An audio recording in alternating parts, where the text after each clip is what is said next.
Hello, team. Thanks for tuning in to the Clemson Drone Podcast. Before we start the pod, I just want to take a quick minute to let you know about our brand new comprehensive 2-course online program. This is something we just launched in February and are super pumped about. It starts off with our 8-week UAS vocation course. In this class, you'll earn your Part 107 license, learn to fly with our simulator, create maps and models using Drone Deploy, and become a Level 1 thermographer. After that, we're excited to announce our brand new course called UAS Mission Administration. This class is designed for current pilots and UAS program leaders. Over 8 weeks, we'll cover enhanced general knowledge, advanced mission planning, and you'll create your organization's custom standard operating procedure manual using our cutting-edge AI tools. At the end of the course, you'll earn AUVSI's Level 1, 2, and 3 Trusted Operator certifications. Check it all out at clemsondrone.com. Now, back to the pod.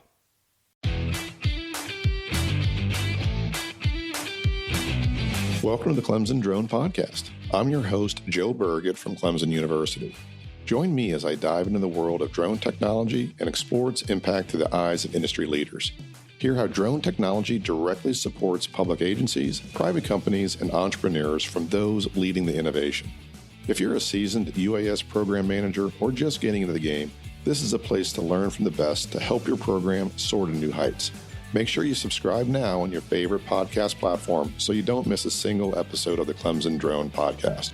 At Clemson Drone, the sky is not the limit, it's just the beginning. Hello, everyone, and welcome back to the Clemson Drone Podcast. My name is Joe Burgett with Clemson University, and today marks our final episode for our second season. Normally, we feature guests, experts, and seasoned UAS professionals sharing their insights from the field. But for this episode, we're going to switch things up a little bit.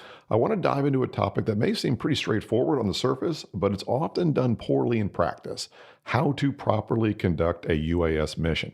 At Clemson, we teach a structured 10-step approach to mission execution. It spans the entire operation, starting in the office during the pre-mission planning phase, moving through into the field procedures, and wrapping up with the post-flight protocols like cleaning and securing your drone for the next mission.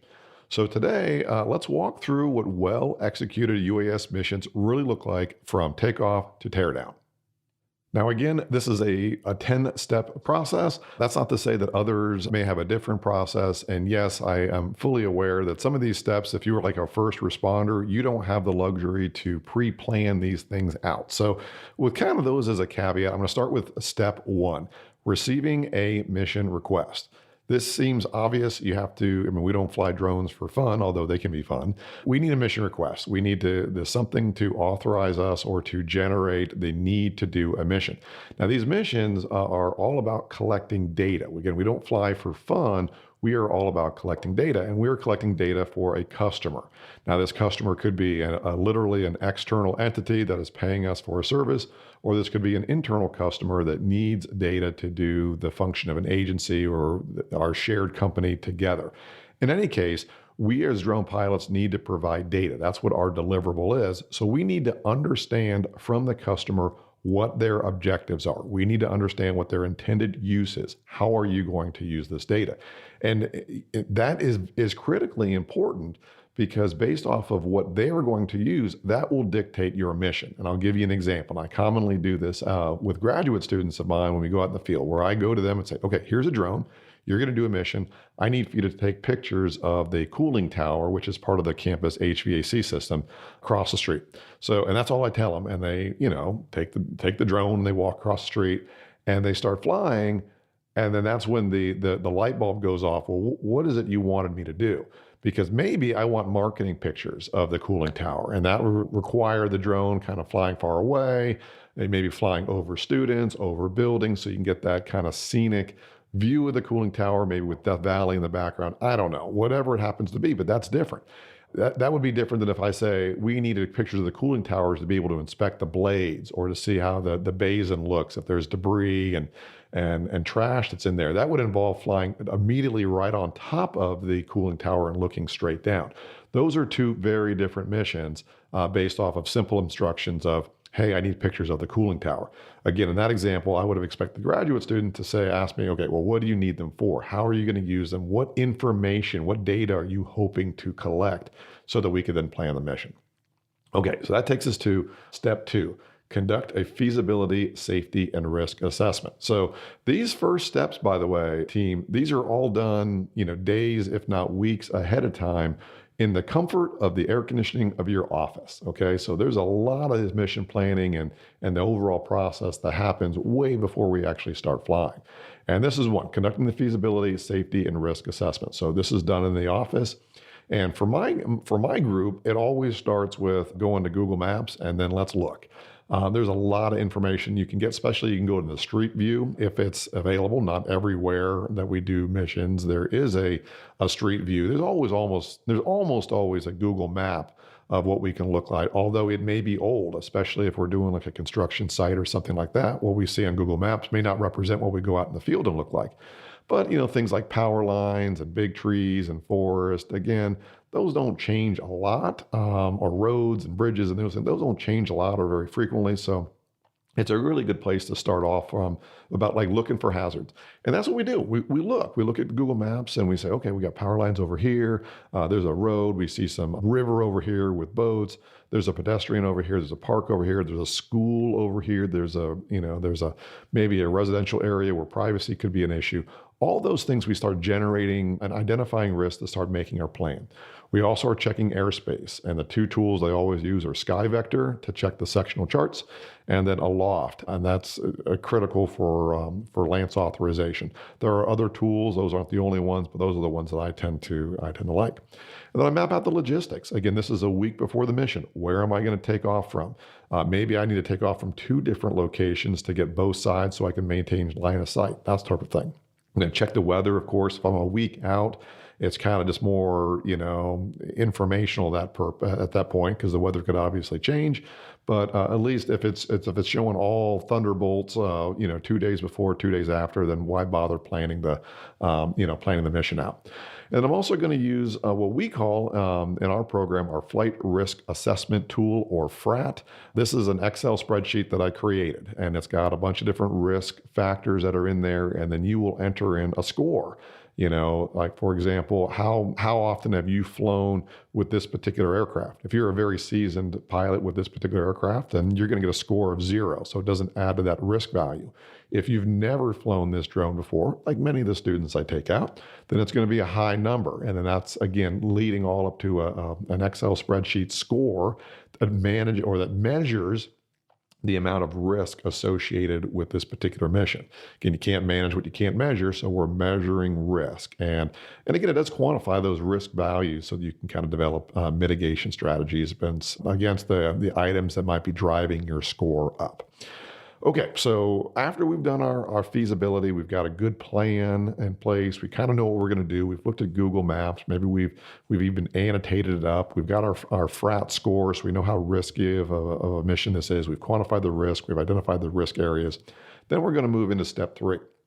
And this is review the Burg Manual checklist. So Burg Manual, B-U-R-G, that is an acronym for the Basic UAS Reference Guide and Manual. And if you think it's a play on my last name, it most definitely is. As a professor, we are most definitely ego-starved and have enormous issues on that front. So it's definitely, when you write the book, you get to name it whatever you want. So we have within the Burg Manual, though, there's a lot of different things that's in there. It's kind of our field guide, but one of the things in there are checklists, including a 7-day prior, a 1-day prior, and morning of checklist. So again, I mentioned this at the top of the pod, but if you're a first responder, you don't have the luxury of doing a 7-day prior checklist for a search and recovery mission or something like that. But for the rest of us, if you have that luxury, and especially for high-profile missions, it's a good idea. And in the Burg Manual, these are things that just kind of remind us to check your airspace, check your weather, check Google Maps. Do you have checklists for, all the copies of the paperwork? Is your insurance in place? Have you talked to your team? Do you need to reach out to the property owner and let them know that you're going to be out there? All of those type of things are in the checklist. Again, we have those similar ones for 7 days, 1 day, and then the morning of. Again, this is before you go out to the mission. The kind of the last thing that you'll do before you go and you leave the comfort of your air conditioning in your office and you invest all that time driving someplace. It's kind of that final thing to make sure this is a go, no-go of the mission. Now, I don't necessarily document these. It is in the Berg manual, and there are things to remind me kind of mentally and just kind of in the practice, but I don't document those. I don't like take a picture of them or whatnot, although some folks might. But again, in my shop, I don't. Another thing that I do kind of in the step 3, making sure all my manuals are taken care of, is I make sure that I have what's called a bug out bag. I did a blog on this, so you can take a look at that. But the bug out bag is basically a bag of stuff I hope I never need. They include, of course, there's a first aid kit, which of course you don't ever want to do, but it has extra copies of safety vests or extra safety vests and extra safety glasses. My team should have those. They should not need to go into the bug out bag to collect brand spanking new safety vest and all that kind of stuff. They should have their own, but if they forget, I don't want to cancel the mission because of it. And I have things in there like sunscreen and bug spray and cones that kind of fold down, air horns, those type of things that you hope you never need, but are there as a backup in case you forget them or an emergency. I also use flight books, which are just 3-ring binders. We bring those to the missions. They have the checklist, which we'll talk about here in a minute, that you do right before the mission. It'll have the insurance. It'll have a printout copy of the drone user's manual, which again, I fully appreciate. Those manuals do change, and commonly you just go online to get them, which is all well and good until you don't have cell coverage and you don't have access to the internet when you're out in the field. You also want to, again, the day before you're charging up your drones, you don't necessarily want to keep your drones always charged. That's not good on the batteries, but the day before the mission, charge them up, make sure the drone's charged up, the controller is charged up. If you're using a tablet, that's charged up. All of the relevant equipment is all ready to go. Okay, so again, that's step 3, review of the Berg manual and checklist, which takes us to step 4. Step 4 is to conduct a job safety assessment, or JSA. I did not coin that acronym, that JSA. That is used in a wide range of industries, but the UAS community certainly has adopted it. And the job safety assessment, it's really a 2-part process. At least that's how I interpret it, or how we have incorporated that in our practices here. The first part is really all the stuff that we did before, about going to Google Maps and looking for risk and developing a plan, talking to your team, all that stuff that you did ahead of time. That's like part 1 of the JSA.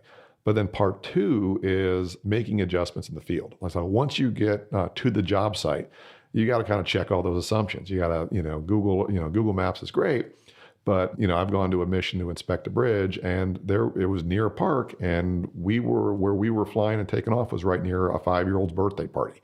Well, that wasn't on Google Maps, but that was a real thing. We needed to adjust we didn't want to cancel the mission, but the takeoff and landing site that we had pre-selected wasn't any good anymore. We needed to pick something else for that. So we did.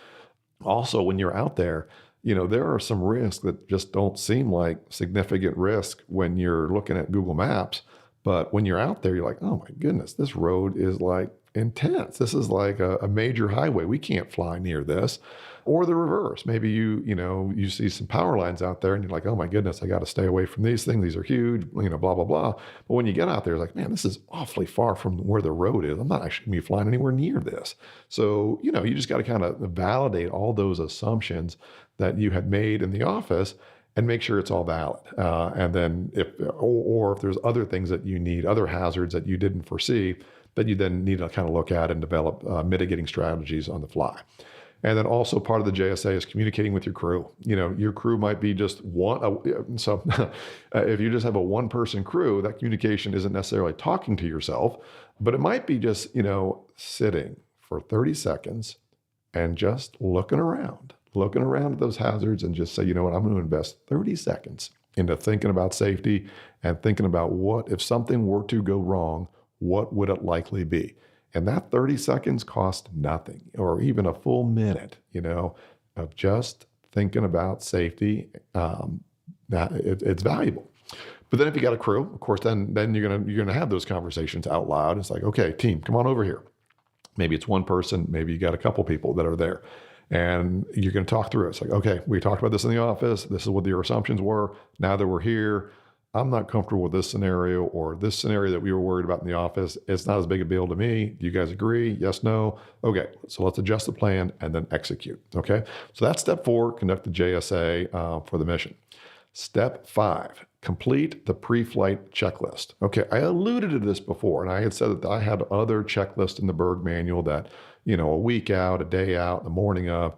I don't really document those. Those are just kind of reminders to me to make sure that I do something, because if I don't do them, the worst thing that can happen is I waste time. Like, for example, if I don't check the weather the day of, as long as I'm following the checklist and I'm doing it when I'm out in the field, the worst thing that can happen is I get out there, it's raining, and I have to scrub the mission. I just wasted a whole bunch of time. All right. Same thing with, maybe I didn't, pack I don't know, check the airspace or something.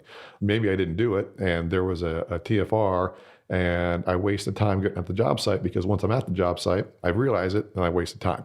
But this step number 5, complete the pre-flight checklist. This one I do document. This is the one that I have paper copies of it, because for my team, I do a lot of training. I want them to sign the bottom of it. I want them to put their name on it, attesting that I personally have looked at the airspace. I have checked for TFRs. I have checked the weather and made sure there's, 3 statute miles of visibility or more, those type of things.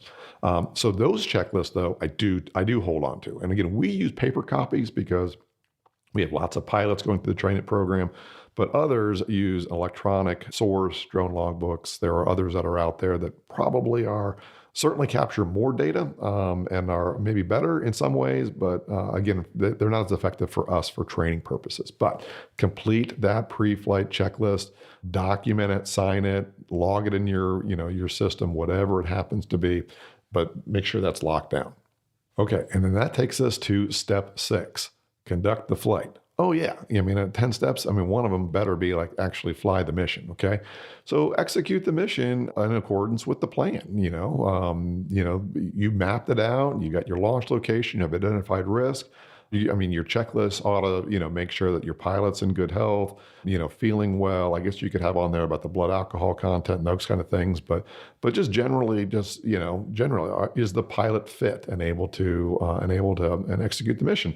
And then do that, and while you're conducting the flight, obviously all those good airmanship principles about being respectful, professional, avoiding risk, all the Part 107, attitudes and anecdotes, all those type of things, just take those into account, be safe in that mindset, and collect your data in a professional way. Okay, so that was step 6, conduct the flight. Takes us to step 7, review the data. So what this means is you did your mission, you did your waypoint assisted mission, you captured your images, you took your thermography, thermograms, you collected all that. Okay, step 7, now let's review that. You want to make sure that the proverbial lens cap wasn't on your drone and that you captured that. And so you look at all the data and you compare that all the way back to step 1 to make sure that, hey, this data that I got, is it going to meet the customer's requirement? Which again, that customer could be an external person, or it could be your boss or a different department within your agency or a different department within your company that's looking to use your data. So let's look at the images. And that could be just looking at the images on your controller just to make sure that, yeah, we've got files. It could be downloading them from the drone onto your laptop and, kind of sampling, doing, every 10th picture or something like that, or just looking at the thumbnails to make sure that, hey, yeah, this is the data that I want. And then make sure that, there's no gaps, there's no quality issues, because it's a lot easier that if something happens, maybe a mission didn't get recorded or something, to refly it right then and there when all the lighting and the environmental conditions are pretty much the same. Better to capture it then than go all the way back out the office and then realize, oh my goodness, XYZ didn't get done or whatever. And now I need to go back out and, oh, it's raining tomorrow and for a week and, all those type of things. No one wants to go back out to the site. Much better to just, when you're already set up and you've already spent the money to set up and mobilize, go ahead and launch the drone and make sure that you're good to capture all your data. All right, so that takes us to step 8. So step 8, again, step 7 was reviewing the data, which means the drone is down, it is set, it is turned off, you have pulled the data off of the drone or looked at it through your controller. Anyways, it's on the ground and the mission is done. You've satisfied it and you got the mission. Step 8 is to complete the flight log. And you got to do this when the mission is done, because at a minimum, one of the things that you are going to be recording is when your mission ended. So you record when you started, you record when you end, you record any of the important things that happened, the location where you flew, You can enter in information about the batteries you used, if you had to replace propellers, as detailed as appropriate. Now, I'll spend a little bit of time on this again. So we use, in our program, again, we use paper copies also. And we use paper copies because we are a training institution. So we have students, and I want them to write this stuff down. I want them to write their Part 107 license down. I want them to physically mark the time that they started and when they ended, and have descriptions of where they flew and any issues. I want them to do that all manually. Almost every single commercial drone now records a lot of the flight data, and there are some great systems out there, Aloft, drone logbooks, and others that will automatically capture that data and then put it into an electronic version of your flight logs. And the data that they capture directly from the drone is infinitely better than what you're going to capture with a hard copy, pencil and paper. I mean, it records the exact location of the drone, to the second when the drone took off, to the second when it went down. It records not just what battery you use, which is kind of a pain in the backside if you're doing it by paper, but what the status of the battery was when you used it, the voltage, how much you drained it, the milliamps that were used, all that kind of good stuff. Well, way, way, way more than you will actually capture with a paper copy. But again, those systems, they do cost money. So it's not like they're free, and some of them can be expensive. So there's a little bit of a trade-off there. But again, the data that you're going to capture with an electric system, much better. But whether it's paper or an electronic copy, you have to have a flight log. You need to have a record of what you did. Even if everything went well, in fact, most missions are going to go great. But if ever something were to not go well, you want to be able to go and say, hey, look, Your Honor, yes, this bad thing happened, but look at all the flight logs that we have done for the past, 1,000 missions. Here's all the data we collected. These are all the checklists that we did to ensure that we doing everything right. And yes, for this mission, something went sideways. Maybe it wasn't our fault. Maybe it was, but we do have a history of doing things right. So that's step 8, complete the flight log. That takes us to step 9. Step 9 is conduct an after-action review, AAR. This is another one that, I didn't coin this expression. This is used in multiple different disciplines and agencies across the country. So it's a widely used term. But what does it mean for drones? After-action review, this is basically, you're done. You've done all your paperwork. The drone is down. It's in the box. Everything is, you guys are about ready to leave. But before you do, you grab the team and you say, all right, team, come on over. And then have a quick discussion. I do this with every single one of my missions. Again, we do a lot of training missions, so sometimes these get a little bit more elaborate, but they can literally be a 3-minute, in construction. I used to be in the construction business. We would do the same thing, and we would just sit on the back of a tailgate and let's just talk. And the very act of just having some dedicated time, and it can literally be 3 minutes, but dedicated time to, all right, team, let's talk about what went well. And usually, when I first started doing this, I would do what went well and then what didn't go well, the pros and cons, that sort of thing. But now I don't do those anymore. What I do now is what went well, and then then I ask, what would we have done differently if we knew now what we knew then? Because most missions, they went well. Nothing bad happens. Whenever I say what went well, the first thing is everyone says, well, we didn't crash, and that's true. That is something that went well. But we want to kind of dive into it. We don't want to just, we want to tease out a little bit more about what we could have done differently, not necessarily what went wrong. So some things that are commonly that went well, didn't crash. We had good communication. I guess I should say these are things that could go well or could be sources of improvement. Better communication where, there wasn't as good a communication between the pilot, the RPIC, and visual observers, or poor radio communication where someone would say something, but it was unclear who that was directed to.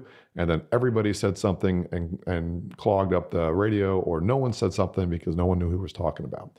Maybe a better landing site, maybe a better call out, maybe some hazards that weren't really thought about either back at the office or when you started the mission, but once you were flying, they became real, like wildlife and birds and proximity to electromagnetic interference, or when you're losing GPS signal. Those are all things that can be done.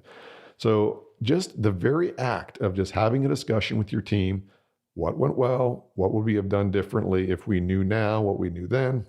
I guess I should say that in the reverse. If we knew then what we know now, what we could do. So just that act enforces safety and continues the idea of continual improvement.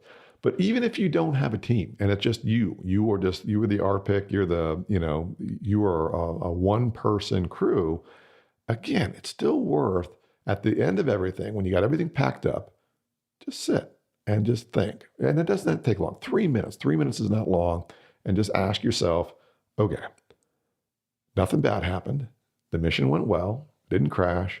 What could have done better? How can I get better next time? What would have made this mission just a little bit more efficient? What would have made me a little bit more profitable? What could I have done things to reduce risk and still get those deliverables that I needed? And just have that just thought with yourself, without your phone in your ear, without a podcast blaring, unless it's this podcast, of course, then it's acceptable. But just a little few moments to yourself of the thinking about what we could have done better. And that takes us to the final step, step 10, complete post-flight procedures. You're all done. And this is going to look different based off of, what your scenarios are. You might do a few of these before your AAR or whatever, but you want to lock everything down so that you are ready to go for the next mission. These are things like maybe wiping down your equipment, inspecting the equipment, making sure everything is clean, vacuuming out your drone case if you accidentally left the lid open, and when you were using the drone and dirt and debris got in there, vacuum it all out. You want that clean cockpit. You want to get rid of all download all your data that you want. If there's any data you don't need, and there could be some privacy concerns, consider deleting the data you don't need so you don't have those privacy risks. Getting the data to whoever it was that needed it, that type of thing. Batteries, more than likely you should charge up all the batteries that you think you need, plus a little bit more. But so what that usually means is when you come back to the office, you'll have some batteries that are like, there's barely any vapors in there, and you want to get them on the charger really quick to get them from like 10% up to 40, 60, 80%, not charged all the way, but something in a good place to store them based off of what your manufacturer recommends. Again, usually it's somewhere between 40 and 80%. Then you're gonna have batteries that you didn't use out there that were 100% charged up, but you didn't use them. So more than likely, you're using smart batteries that will automatically discharge. And what that means is that they are going to take the electrical energy and start letting it trickle out and heating up. That's essentially what they do, is they convert electrical energy to thermal energy, which, it's not so much as going to if you have it in your hand, it's going to burn you. But let's just say you've got 4, 5, 6 batteries in your case, and they're all charged up because you charged them all up at the same time. And then now they're all discharging at the same time, AKA converting heat. And now you got them all into a case, and the lid is closed into a closet that may or may not be air conditioned. I'm not saying that's going to start a fire, but you get some risk there. So it might be worth any of those batteries that you didn't use that are going to start discharging in a couple of days. Just leave them on the shelf, let them discharge in the air conditioning, and, in a couple of days, put them back in the case. Return all the equipment to where it goes. It might be, if you're a one-person show, then all your equipment, or you have control over that drone, it's been assigned to you. That just means it goes in the closet or wherever you store it. Or maybe if you're using equipment from a shared pool where you guys are all borrowing the same equipment, just make sure it's all good to go, cleaned up, so that anybody could grab that equipment and be, ready to go without having to do anything out of the ordinary, aside from, charging the equipment and everything else we just described in this pod. And then file all your paperwork. And that could be electronic. Maybe it means, you take a picture, or you scan your paper flight log, and then you put it in your Google Drive. Maybe it means, I don't know, what you have checklist, and to return your equipment, like you've checked out, you check it back in. Whatever the equipment ends up, or whatever the documentation is for based off your organization, finish it out. And then once that's all done, then you can kind of wipe your hands and say, mission well done, and then ready to go for the next one. So again, those are the 10 steps that we use here. Again, real quick, we start off with making sure that we understand what the mission request is. Step 2, we do a feasibility and safety and risk assessment. So this is primarily using Google Maps, conducting a FRAT, evaluating the risk score, looking at tools like SkyVector and Aloft, and generating a plan before we go off. Step 3, look at our checklist. We use the Berg manual here. That's part of our course, but make sure that you've kind of looked at those checklists and anything on there is ready to go for the mission. Then step 4, do your JSA. Part of that JSA, job safety assessment, is done before you get to the mission. Other is when you're on there at the mission site, boots on the ground, making sure that all of your risk assessments hold true and adjust as necessary. Step 5, do that checklist and document it. You're going to have a pre-flight checklist that makes sure that you have done all the essential things, check airspace, TFR, pilots in good shape, all of 3 statute miles of visibility, all those essential things. Make sure that's done, checked off, signed, documented, all that kind of good stuff. Step 6, conduct the flight safely. Step 7, check your data. Make sure that you got all the data based off of the customer requirements. Step 8, complete the flight log. Include everything, whether it be paper copy or electronic copy, and document that for your records. Step 9, do an after-action review. Always look to get better, even if it's just an investment of a few minutes, just stopping and thinking solely about what went well and what we would do differently next time. And then finally, step 10, complete your post-flight procedures, wipe down all your equipment, store your equipment, make sure your batteries are in a good, safe place for storage, and then file all of your documentation. Okay, so we'll leave it there, guys. If you have any questions, please let me know. Hopefully you've kind of enjoyed going through and reviewing our 10-step program. It's not the only way of doing it, but we feel this is a pretty good way. Thanks for tuning into the pod. Look forward to the next one. Thanks for listening to the Clemson Drone Podcast. Don't forget to follow us on your favorite podcast platform. Learn more about our online training offerings by going to clemsondrone.com. Thanks again, and remember, at Clemson Drone, the sky is not the limit, it's just the beginning. Thank you for listening to the Clemson Drone Podcast. If you enjoyed what you heard, I'd appreciate it if you could leave a 5-star rating and write a review. I'm told this makes a big difference in the algorithms used to recommend the podcast to others. Thank you.